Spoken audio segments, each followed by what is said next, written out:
తెలంగాణ రాష్ట్ర రాజకీయాల్లో కవితమ్మ మరో షర్మిల కాబోతుందనేటువంటి అనుమానం తెలంగాణ సమాజం నుంచి వస్తుంది.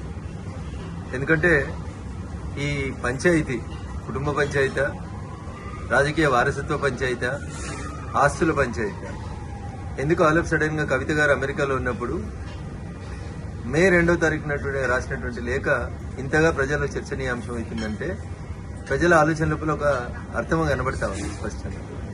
టీఆర్ఎస్ పార్టీ చేసినటువంటి ప్లీనరీలో తన రాజకీయ వారసులు కేటీఆర్ అని కేసీఆర్ చెప్పకనే చెప్పిన సందర్భంలో కవిత కాంగ్రెస్ ఫోల్డ్లోకి ఏమన్నా వెళ్ళినటువంటి అవకాశం కనబడుతుందా?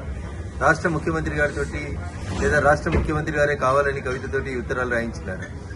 ఎందుకంటే కవిత ఉత్తరం రాసిన 2వ తారీఖు రోజే ఈ ఉత్తరం కాంగ్రెస్ పార్టీకి సంబంధించిన ఒక టీవీ ఛానల్లో ఒక పేపర్ లోపల ప్రముఖంగా కనిపించింది.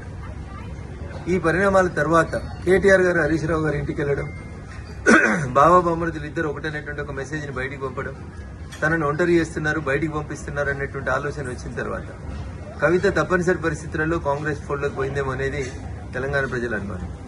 ఇక భారతీయ జనతా పార్టీ గురించి, మా పార్టీ గురించి కవిత మాట్లాడడం ప్రజలలో జరుగుతుందే వాస్తవాన్నే కవిత చెప్పింది. ప్రజలలో భారతీయ జనతా పార్టీ రోజు రోజుకు బలపడుతుంది. వచ్చే ఎన్నికల తర్వాత భారతీయ జనతా పార్టీ రాష్ట్రంలో అధికారంలోకి రాబోతుంది. ఈ విషయాల్ని దృష్టిలో ఉంచుకొని భారతీయ జనతా పార్టీ, బీఆర్ఎస్ రెండు కలిసి ఏదో చేయబోతున్నాయని ప్రజల్ని నమ్మించుతుంది. పోయిన ఎన్నికల కంటే ముందు పీసీసీ అధ్యక్షుడిగా ఏ ప్రయత్నాలను అయితే రేవంత్ రెడ్డి గారు కొనసాగించారో ఈ రోజు ముఖ్యమంత్రిగా కవితను మరొకసారి ఎట్లా పావుగా వాడుకుంటున్నారేమో అనేది తెలంగాణ సమాజం ఆలోచిస్తుంది. నాకున్నటువంటి అనుమానం కానీ, నాకున్నటువంటి సమాచారం కానీ, ముందు కవితతో పార్టీ పెట్టిస్తారు, తర్వాత వచ్చే ఎన్నికలకు వచ్చేసరికి కవిత షర్మిల గారి లాగా కాంగ్రెస్ పార్టీ అధ్యక్షురాలు లేదా కాంగ్రెస్ పార్టీతో పొత్తు పెట్టుకోవడమే చేస్తుంది.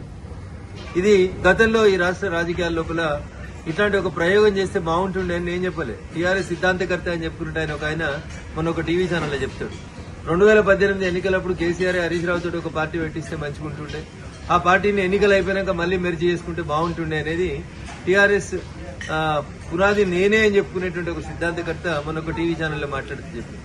వీటన్నింటినీ క్రోడీకరించి చూసినప్పుడు కవితని కాంగ్రెస్ నడుపుతుందా, కవితని రేవంత్ రెడ్డి గారు నడుపుతున్నారా, కవిత మరో షర్మిల కాబోతుందా అనేటువంటి అనుమానం అయితే చాలా స్పష్టంగా తెలంగాణ సమాజం ముందుంది. కవిత చెప్పినా, కేసీఆర్ చెప్పినా, మీడియా మిత్రులు చెప్పినా భారతీయ జనతా పార్టీ ఈ రాష్ట్రంలో బలపడుతుంది, భారతీయ జనతా పార్టీ ఈ రాష్ట్రంలో అధికారంలోకి రాబోతుంది అనేటువంటి విషయాన్ని టీఆర్ఎస్ కవితనే చెప్పకనే చెప్పినట్టు మేము భావిస్తా ఉన్నాం.